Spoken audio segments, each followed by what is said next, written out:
जी Nepal HD television अब तपाईं सँगसँगै।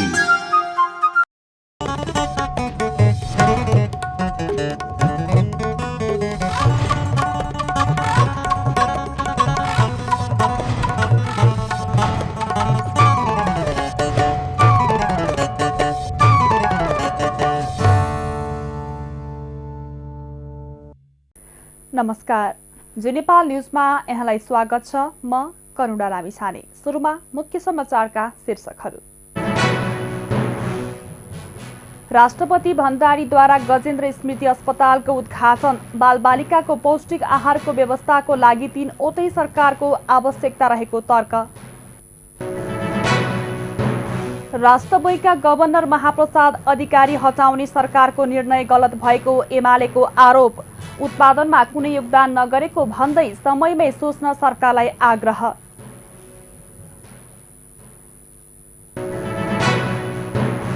अर्थतन्त्रमा देखिएको समस्या छिट्टै समाधान गर्नुपर्ने सभामुख सापकोटाको भनाई।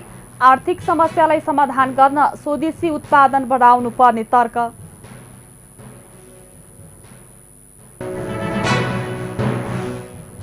मुद्रास्फीति दबाव कम भएपछि रुसले घटायो ब्याज दर। रुबल युद्ध अघिकै स्थितिमा फर्कियो।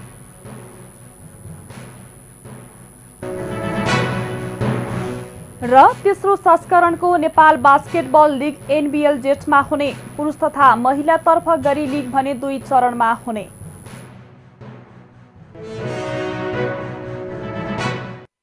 विश्राम पश्चात अब बाँकी समाचार।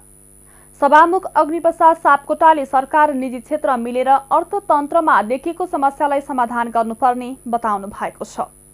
आइतबार काठमाडौँमा नेपाल चेम्बर अफ कमर्सको 71औं वार्षिक साधारण सभालाई सम्बोधन गर्दै सभामुख सापकोटाले मुलुकको अर्थतन्त्रमा समस्या देखिएको भन्दै सरकार र निजी क्षेत्रले बृहत छलफल र संवाद गरेर समाधान गर्नुपर्ने बताउनु भएको हो। राष्ट्रिय जीवनका हरेक क्षेत्रमा देखिएका हरेक समस्याहरूलाई पनि संवाद मार्फत समाधान गर्नुपर्ने उहाँको भनाइ छ। त्यस्तै उहाँले आर्थिक समस्यालाई समाधान गर्न स्वदेशी उत्पादन बढाउनु पर्ने र आयात घटाउनु पर्ने धारणा राख्नुभयो। आलोचना गर्न जसले पनि सक्छ, सुझाव दिन पनि जसले नै सक्छ। यो बेलामा उपाय के हो, निकास दिने कुरा के हो, त्यो कुरा पत्ता लगाउने र त्यसमा हामी केन्द्रित हुने कुरा नै सबभन्दा ठुलो हो। कतै हामीलाई अहिले अर्थतन्त्रको क्षेत्रमा सबै क्षेत्रमा समस्याहरू देखा परेका छन्। त्यो समस्याहरूलाई समाधान गर्ने पनि कुनै अर्को कुरा छैन। छ भने फेरि पनि संवाद, छलफल, अन्तर्क्रिया, संवादद्वारा नै सबै कुराको हल गर्नुपर्छ। हरेक क्षेत्रमा, राष्ट्रिय जीवनका हरेक क्षेत्रमा समाधानको उपाय के भन्ने भने संवाद, फेरि पनि संवाद, निरन्तर संवाद, समस्या समाधान नभएसम्म संवाद। जति ठुलो समस्या उति धेरै व्यापक विहङ्गम ढङ्गले चाहिँ संवाद गर्ने कुरा नै हो। सहकार्य र समन्वय र समझदारी भन्दा अर्को विकल्प छैन। कार्यक्रममा विभिन्न व्यवसायीहरूलाई सम्मान गरिएको थियो। भक्तपुरको सांस्कृतिक एवं ऐतिहासिक महत्त्व बोकेको प्रसिद्ध बिस्का जात्रा आजबाट सुरुवात भएको छ। नववर्षको आगमनसँगै सुरु हुने बिस्का जात्रा आज साँझ तौमडी स्थित 5 तले मन्दिर अगाडिबाट नकिचु अजिमाको रथलाई घटखामा पुर्याएर भैरवनाथको रथ तानातान गर्दै सुरु गरिएको छ। जात्रा 8 रात 9 दिनसम्म धुमधामका साथ मनाइन्छ। काठे काठले प्यागोडा शैलीमा निर्माण गरिएको 3 तले भैरवनाथको रथमा भैरवनाथको मूल देवता र बेताल देवतालाई विराजमान गराई 5 तले मन्दिर प्राङ्गणबाट थने माथिल्लो र कोने तल्लो टोलमा तानेर लैजाने परम्परा छ। रथ तान्नु अघि भैरवनाथको विधिवत पूजा गरी रथमा खड्ग, तरबार, निशान राख्ने गरिन्छ। रथको अगाडि भागमा 5 र पछाडि 4वटा लामो डोरी राखिएको हुन्छ। जात्रालुले सोही डोरीको माध्यमबाट रथलाई तानेर आफ्नो टोलमा लैजाने गर्दछन्। जात्राको मुख्य आकर्षण नै रथ तानातान गर्नु हो। रथलाई तानेर तल्लो वा माथिल्लो टोल जहाँ लैजान सकिन्छ त्यस टोलको विजय भएको मानिन्छ। जात्राको दोस्रो दिन शून्य भनिन्छ। तेस्रो दिन गहिटीमा भैरवनाथलाई बलि चढाई गुठी संस्थानद्वारा सरकारी पूजा गरिन्छ। बिस्का जात्राको 5औं दिन अर्थात् नयाँ वर्ष वैशाख 1 गतेका दिन साँझ अघिल्लो दिन उभाएको 55 हाते लिङ्गो ढालिन्छ। बिस्काको 6औं दिन महाकाली र महालक्ष्मीको जात्रा गरिन्छ भने 7औं दिन ब्रह्मायणी र महेश्वरी देवीको चिराग बालेर मुस्याप्वा जात्रा मनाइन्छ। जात्राको अन्तिम दिन भैरवनाथको रथलाई गहिटीबाट पहिलो दिनमा जस्तो थने र कोने टोलका बासिन्दाबाट तानातान गरी रथलाई तमारी स्थित भैरवनाथको प्राङ्गणमा पुर्याई जात्रा सम्पन्न गरिन्छ। 9 दिनसम्म चल्ने जात्राका लागि आवश्यकता अनुसार सुरक्षाकर्मी परिचालन गर्ने पूर्व तयारी भइसकेको भक्तपुरका महानगरीय प्रहरी प्रमुख शिवकुमार श्रेष्ठले जानकारी दिनुभयो। जात्रा भन्नु साथै हाम्रो पर्व हो, हाम्रो पहिचान हो, मौलिक सम्पदा हो र यहाँ जात्रा भन्नु साथै रमाउनु पर्यो। यहाँका हरेक व्यक्तिहरू, यहाँ सहभागी हुने हरेक व्यक्तिहरू रमाउने वातावरण बनाउनु पर्छ। रमाउनको लागि चाहिँ सुरक्षित हुने वातावरण पनि बनाउनु पर्छ र यहाँ हाम्रा मौलिक सम्पदा ओल्ड हेरिटेज अन्तर्गत परेका धेरै प्रपर्टिजहरू छन्। त्यो सुरक्षित हुनु पर्यो भने मानिसको जीव धनको सुरक्षा हुनु पर्यो र शान्तपूर्वक हर्षोल्लासपूर्वक र सुरक्षित भएर मनाउने वातावरण हामी सबै आम टोलवासी, यहाँका सरकारवाला गुठियारहरूदेखि लिएर स्थानीय सरकारदेखि लिएर स्थानीय जिल्ला प्रशासन, सबै सुरक्षाकर्मीहरू र आम नागरिकहरू हामी सबैले सहकार्य गर्न सक्यौँ भने पक्कै पनि हामी यो गर्न सक्छौँ र यसको लागि हामी लागिराखेका छौँ। प्रहरीको तर्फबाट हामी प्रतिबद्ध छौँ। उहाँका अनुसार जात्राका लागि 950 नेपाल प्रहरी, 400 सशस्त्र प्रहरी परिचालन गरिनेछ। आवश्यकता परे थप सुरक्षाकर्मी परिचालन गर्ने गरी तयारीसहित जात्रामा उशृङ्खल गतिविधि गर्ने र हुलदङ्गा मचाउन खोज्नेको पहिचान गर्न व्यापक रूपमा सादा पोसाकमा समेत सुरक्षाकर्मी परिचालन गर्ने प्रहरीले जनाएको छ। नेपालगञ्जमा शिक्षा र कृषिमा प्रविधिको प्रयोगलाई लिएर भइरहेको अभ्यास तथा सम्भावनाको खोजी गर्न डिजिटल समिट गर्न लागि छ। क्यान फेडरेसन बाँकेले टुकी र निन्जा इन्फोसिससँगको सहकार्यमा सोमबार 1 दिने डिजिटल समिट गर्न लागेको हो। आयोजक क्यान महासंघ बाँकेले पत्रकार सम्मेलन गरी शिक्षा र कृषिमा नवीनतम प्रविधिको प्रयोगबारे 1 दिने कार्यक्रम गर्न लागि जानकारी दिएको छ। खास गरी शिक्षा र कृषिको क्षेत्रमा गुणस्तर कायम राख्न बढिरहेको चुनौती सामनाका लागि नवीनतम प्रविधिको प्रयोग आवश्यक छ, टुकीका सिइओ उमेश शर्माले भने। बाँके बर्दियामा अहिलेको अभ्यास र अवस्था यो समिटबाट यकिन गर्न सकिन्छ। कार्यक्रममा सरकारवाला निकायलाई एक अर्कासँग अन्तर्क्रियात्मक छलफल गराएर शिक्षामा आइसिटीको प्रयोग, आवश्यकता, जनचेतना र मागलाई एकै ठाउँमा राख्ने अभियान रहेको आयोजकले जनाएको छ।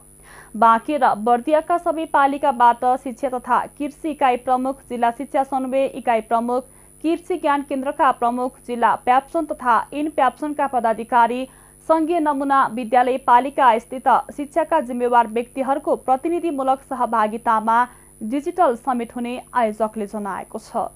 बाँकेमा निर्वाचन सुरक्षा प्रयोजनका लागि 4000 को हाराहारीमा सुरक्षाकर्मी परिचालन हुने भएका छन्। जिल्ला प्रशासन कार्यालय बाँकेका अनुसार मतदान स्थल र केन्द्रको संवेदनशीलता अनुसार सुरक्षाकर्मी परिचालन गरिनेछ। पहिलो घेरा नेपाल प्रहरी, दोस्रोमा सशस्त्र र आवश्यक पर्ने ठाउँमा नेपाली सेना समेत परिचालन गरिनेछ। बाँकेका प्रमुख जिल्लाधिकारी सूर्य बहादुर खत्रीले भने जिल्लाभर गरेर 4000 को आसपासमा सुरक्षाकर्मी निर्वाचनका लागि परिचालन गर्नुपर्ने अनुमान गरेका छौं। सेना भने अति संवेदनशील रहेको क्षेत्रमा मात्रै खटाइने जानकारी दिएका छन्। बाँके प्रहरी प्रवक्ता प्रहरी नायब उपरीक्षक मधुसूदन न्यौपानेले 1600 बढी म्यादी प्रहरी तालिममा रहेको थप प्रहरी समेत निर्वाचनका लागि प्राप्त हुने भएकाले मापदण्ड निर्धारण भएपछि सोही अनुसार खटिने बताएका छन्। 1000 सो भन्दा बढी 2000 सो भन्दा बढी मतदाताले मतदान गर्ने स्थलमा सुरक्षाकर्मीको संख्या बढ्छ। प्रमुख जिल्ला अधिकारी खत्रीले भने निर्वाचनलाई सुरक्षित बनाउन लागि परेका छौं। प्रमुख जिल्ला अधिकारी खत्रीले बाँकेका 101 अति संवेदनशील र 35 संवेदनशील मतदान केन्द्र रहेको बताएका छन्। नेपालमा आइतबार थप 4 जनामा कोरोना संक्रमण पुष्टि भएको छ। देशभर गरिएको 1800 पीसीआर परीक्षणका क्रममा 3 जना र 940 एन्टिजेन परीक्षणका क्रममा 1 जनामा कोरोना संक्रमण पुष्टि भएको हो। कोरोनाका कारण आइतबार पनि कसैको मृत्यु नभएको स्वास्थ्य मन्त्रालयले जनाएको छ। त्यस्तै थप 48 संक्रमित निको हुँदा हालसम्म नेपालमा 9,66,028 जना निको भएका छन्। हाल नेपालमा 592 सक्रिय संक्रमित आइसोलेसनमा रहेको स्वास्थ्य मन्त्रालयले जनाएको छ। अब अन्तर्राष्ट्रिय समाचार। रुसको केन्द्रीय बैंकले ब्याज दर घटाएर 17% मा सीमित गरेको छ। युक्रेन आक्रमणका कारण पश्चिमा देशहरूले लगाएको प्रतिबन्धबाट अर्थतन्त्र जोगाउन रुसले ब्याजदर दोब्बर बढाएर 20% पुर्याएको थियो। त्यसको 1 महिनापछि रुसले ब्याजदर घटाएको हो। पछिल्लो समय रुसी मुद्रा पुनः बलिय हुँदै गएको र मुद्रास्फीति दबाव पनि कम हुँदै गएपछि ब्याजदर घटाइएको अन्तर्राष्ट्रिय न्युज एजेन्सी रोइटर्सले जनाएको छ। यता ब्याजदर घटाएपछि स्पष्टीकरण दिँदै बैंक अफ रसियाले वित्तीय स्थिरता सम्बन्धी जोखिमहरू पनि कम हुँदै गएको जानकारी गराएको छ। युक्रेन आक्रमणपछि लगाएका आर्थिक प्रतिबन्धहरूका कारण रुसी मुद्रा रुबल इतिहासकै कमजोर अवस्थामा पुगेको थियो। यद्यपि त्यसको 2 महिना पनि नबित्दै रुबल युद्ध अघिकै अवस्थामा फर्किएको छ। रुबल पुनः बलियो भएपछि अर्थतन्त्र थप स्थिर हुने अनुमान गरिएको छ। यता ब्याजदर घटाए पनि बाह्य अवस्थाले अर्थतन्त्रमा चुनौती ल्याउन सक्ने केन्द्रीय बैंकले जनाएको छ। अब खेल समाचार। तेस्रो संस्करणको नेपाल बास्केटबल लिग एनबिएल जेठमा हुने भएको छ। नेपाल बास्केटबल लिग प्राइभेट लिमिटेडको आयोजनामा पुरुषतर्फको लिग जेठ 7 गतेदेखि सुरु हुने भएको हो। त्यस्तै महिलातर्फ लिग भने जेठ 18बाट सुरु हुने आयोजकले जनाएको छ। लिगमा प्ले अफका खेलहरू असार 32बाट सुरु हुने र फाइनल साउन 7मा खेलाइनेछ। 2 महिनासम्म सञ्चालन हुने एनबिएल नेपालकै ठूलो बास्केटबल लिग हो। लिग राउन्ड रोबिनको आधारमा होम एन्ड अवे गरेर खेलिनेछ। शीर्ष 4 टिमले प्ले अफमा स्थान बनाउनेछन्। प्रतियोगितामा पुरुषतर्फ 56 र महिलातर्फ 20 लिग खेलहरू हुनेछन्। लिगमा पुरुषतर्फ 6 टिमको सहभागिता रहनेछ। Times International club Tribhuvan, army club, golden gate international club, royal basketball club Budhanilkantha नगरपालिका बास्केटबल क्लब र कीर्तिपुर बास्केटबल क्लबको सहभागिता हुनेछ। महिलातर्फ Nepal police club, Lalitpur high club, royal basketball club, ISS नेपालको सहभागिता पक्का भएको छ भने एक टिमको निश्चित हुन बाँकी रहेको आयोजकले जनाएको छ। एनबिएल पुरुषको विजेताले 2 लाख रुपैयाँ पुरस्कार प्राप्त गर्नेछन् भने महिलाको विजेताले 1 लाख पाउनेछन्। पुरुषतर्फ दोस्रो हुने टिमले 1 लाख र महिलातर्फ दोस्रो हुनेले 50,000 पाउने आयोजकको भनाइरहेको छ। खेल समाचारसँगै हामी जी नेपाल न्युजको अन्त्यमा आइसकेका छौं। जाँदा जाँदै मुख्य खबरका शीर्षकहरू। सभामुख अग्निप्रसाद सापकोटाले सरकार निजी क्षेत्र मिलेर अर्थतन्त्रमा देखिएको समस्यालाई समाधान गर्नुपर्ने बताउनु भएको छ। आइतबार काठमाडौँमा नेपाल चेम्बर अफ कमर्सको 71औं वार्षिक साधारण सभालाई सम्बोधन गर्दै सभामुख सापकोटाले मुलुकको अर्थतन्त्रमा समस्या देखिएको भन्दै सरकार र निजी क्षेत्रले बृहत छलफल र संवाद गरेर समाधान गर्नुपर्ने बताउनु भएको हो। राष्ट्रिय जीवनका हरेक क्षेत्रमा देखिएका हरेक समस्याहरूलाई पनि संवाद मार्फत समाधान गर्नुपर्ने उहाँको भनाइ छ। त्यस्तै उहाँले आर्थिक समस्यालाई समाधान गर्न स्वदेशी उत्पादन बढाउनु पर्ने र आयात घटाउनु पर्ने धारणा राख्नुभयो। आलोचना गर्न जसले पनि सक्छ, सुझाव दिन पनि जसले नै सक्छ। यो बेलामा उपाय के हो, निकास दिने कुरा के हो, त्यो कुरा पत्ता लगाउने र त्यसमा हामी केन्द्रित हुने कुरा नै सबभन्दा ठुलो हो। कतै हामीलाई अहिले अर्थतन्त्रको क्षेत्रमा सबै क्षेत्रमा समस्याहरू देखा परेका छन्। त्यो समस्याहरूलाई समाधान गर्ने पनि कुनै अर्को कुरा छैन। छ भने फेरि पनि संवाद, छलफल, अन्तर्क्रिया, संवादद्वारा नै सबै कुराको हल गर्नुपर्छ। हरेक क्षेत्रमा, राष्ट्रिय जीवनका हरेक क्षेत्रमा समाधानको उपाय के भन्ने भने संवाद, फेरि पनि संवाद, निरन्तर संवाद, समस्या समाधान नभएसम्म संवाद। जति ठुलो समस्या उति धेरै व्यापक विहङ्गम ढङ्गले चाहिँ संवाद गर्ने कुरा नै हो। सहकार्य र समन्वय र समझदारी भन्दा अर्को विकल्प छैन। कार्यक्रममा विभिन्न व्यवसायीहरूलाई सम्मान गरिएको थियो। भक्तपुरको सांस्कृतिक एवं ऐतिहासिक महत्त्व बोकेको प्रसिद्ध बिस्का जात्रा आजबाट सुरुवात भएको छ। नववर्षको आगमनसँगै सुरु हुने बिस्का जात्रा आज साँझ तौमडी स्थित 5 तले मन्दिर अगाडिबाट नकिजु अजिमाको रथलाई घटखामा पुर्याएर भैरवनाथको रथ तानातान गर्दै सुरु गरिएको छ। जात्रा 8 रात 9 दिनसम्म धुमधामका साथ मनाइन्छ। काठले प्यागोडा शैलीमा निर्माण गरिएको 3 तले भैरवनाथको रथमा भैरवनाथको मूल देवता र बेताल देवतालाई विराजमान गराई 5 तले मन्दिर प्राङ्गणबाट थने माथिल्लो र कोने तल्लो टोलमा तानेर लैजाने परम्परा छ। रथ तान्नु अघि भैरवनाथको विधिवत पूजा गरी रथमा खड्ग, तरबार, निशान राख्ने गरिन्छ। रथको अगाडि भागमा 5 र पछाडि 4वटा लामो डोरी राखिएको हुन्छ। जात्रालुले सोही डोरीको माध्यमबाट रथलाई तानेर आफ्नो टोलमा लैजाने गर्दछन्। जात्राको मुख्य आकर्षण नै रथ तानातान गर्नु हो। रथलाई तानेर तल्लो वा माथिल्लो टोल जहाँ लैजान सकिन्छ त्यस टोलको विजय भएको मानिन्छ। जात्राको दोस्रो दिन शून्य भनिन्छ। तेस्रो दिन गहिटीमा भैरवनाथलाई बलि चढाई गुठी संस्थानद्वारा सरकारी पूजा गरिन्छ। बिचका जात्राको 5औं दिन अर्थात् नयाँ वर्ष वैशाख 1 गतेका दिन साँझ अघिल्लो दिन उभ्याएको 55 हाते लिङ्गो ढालिन्छ। बिचकाको 6औं दिन महाकाली र महालक्ष्मीको जात्रा गरिन्छ भने 7औं दिन ब्रह्मायणी र महेश्वरी देवीको चिराग बालेर मुस्याप्वा जात्रा मनाइन्छ। जात्राको अन्तिम दिन भैरवनाथको रथलाई गहिटीबाट पहिलो दिनमा जस्तो थने र कोने टोलका बासिन्दाबाट तानातान गरी रथलाई तमारी स्थित भैरवनाथको प्राङ्गणमा पुर्याई जात्रा सम्पन्न गरिन्छ। 9 दिनसम्म चल्ने जात्राका लागि आवश्यकता अनुसार सुरक्षाकर्मी परिचालन गर्ने पूर्व तयारी भइसकेको भक्तपुरका महानगरीय प्रहरी प्रमुख शिवकुमार श्रेष्ठले जानकारी दिनुभयो।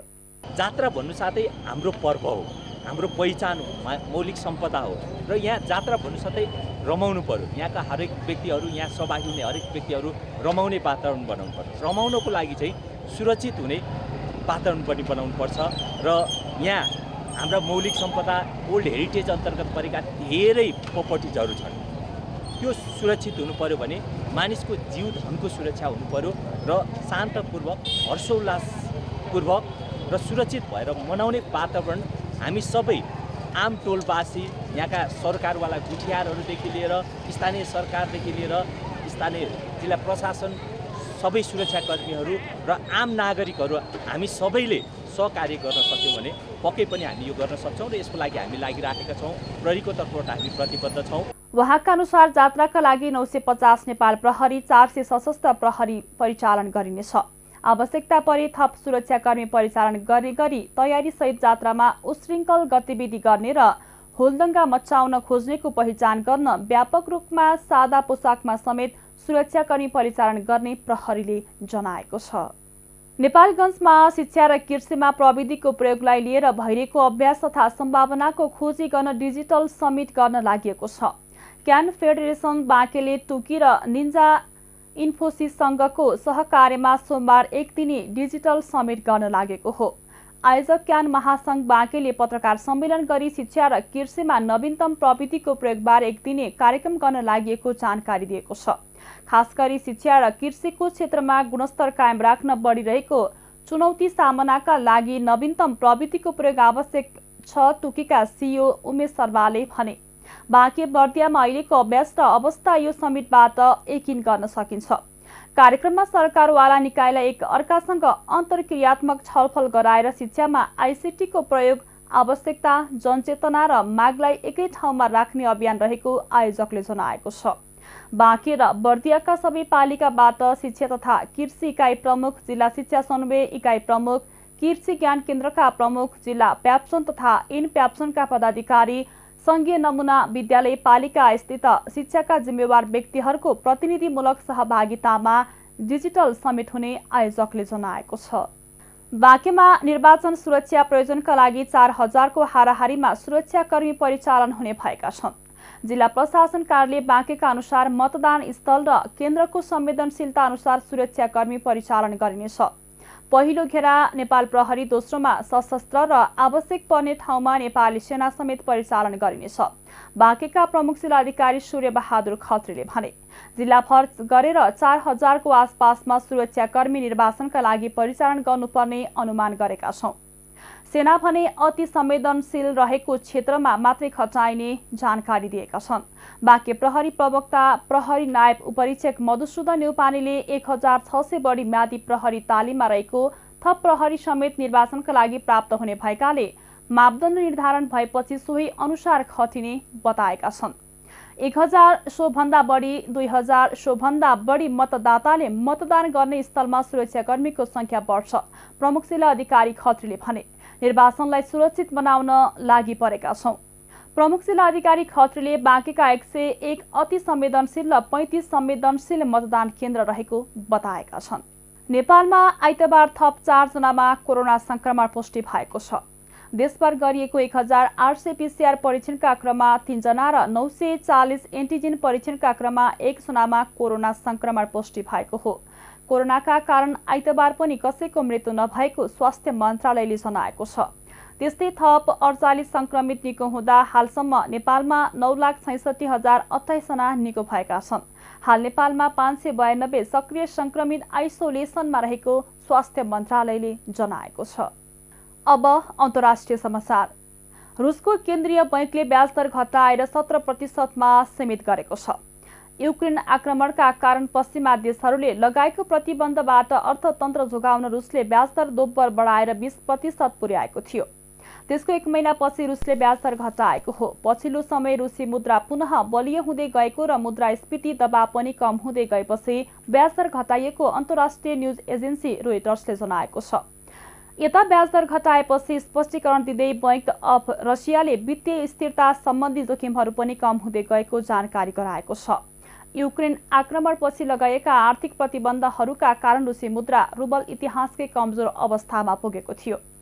यद्यपि त्यसको 2 महिना पनि नबित्दै रुबल युद्ध अघिकै अवस्थामा फर्किएको छ। रुबल पुनः बलियो भएपछि अर्थतन्त्र थप स्थिर हुने अनुमान गरिएको छ। यता ब्याज दर घटाए पनि बाह्य अवस्थाले अर्थतन्त्रमा चुनौती ल्याउन सक्ने केन्द्रीय बैंकले जनाएको छ। अब खेल समाचार। तेस्रो संस्करणको नेपाल बास्केटबल लिग एनबीएल जेठमा हुने भएको छ। नेपाल बास्केटबल लिग प्राइभेट लिमिटेडको आयोजनामा पुरुषतर्फको लिग जेठ 7 गतेदेखि सुरु हुने भएको हो। त्यस्तै महिलातर्फ लिग भने जेठ 18बाट सुरु हुने आयोजकले जनाएको छ। लिगमा प्ले अफका खेलहरू असार 32बाट सुरु हुने र फाइनल साउन 7मा खेलाइनेछ। 2 महिनासम्म सञ्चालन हुने एनबीएल नेपालकै ठूलो बास्केटबल लिग हो। लिग राउन्ड रोबिनको आधारमा होम एन्ड अवे गरेर खेलिनेछ। शीर्ष 4 टिमले प्ले अफमा स्थान बनाउनेछन्। प्रतियोगितामा पुरुषतर्फ 56 र महिलातर्फ 20 लिग खेलहरू हुनेछन्। लिगमा पुरुषतर्फ 6 टिमको सहभागिता रहनेछ। Times International club Tribhuvan, army club, golden gate international club, royal basketball club Budhanilkantha नगरपालिका बास्केटबल क्लब र कीर्तिपुर बास्केटबल क्लबको सहभागिता हुनेछ।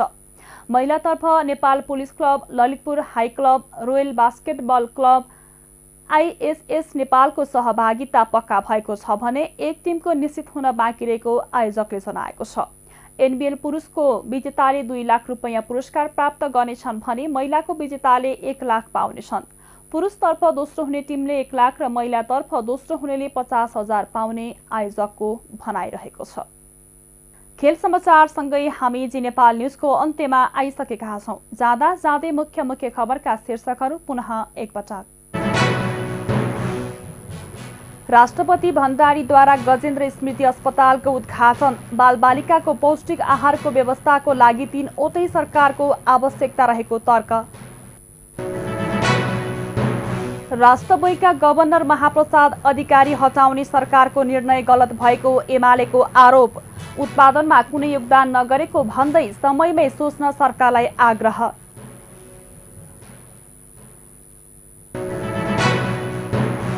अर्थतन्त्रमा देखिएको समस्या छिट्टै समाधान गर्नुपर्ने सभामुख सापकोटाको भनाई। आर्थिक समस्यालाई समाधान गर्न स्वदेशी उत्पादन बढाउनु पर्ने तर्क।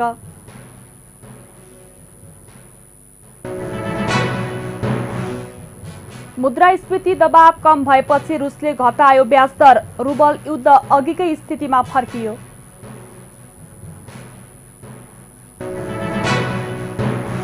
र तेस्रो संस्करणको नेपाल बास्केटबल लिग एनबीएल जेठमा हुने। पुरुष तथा महिलातर्फ गरी लिग भने 2 चरणमा हुने।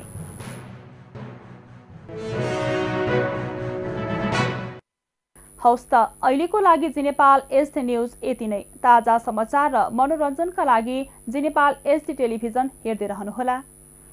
नमस्कार।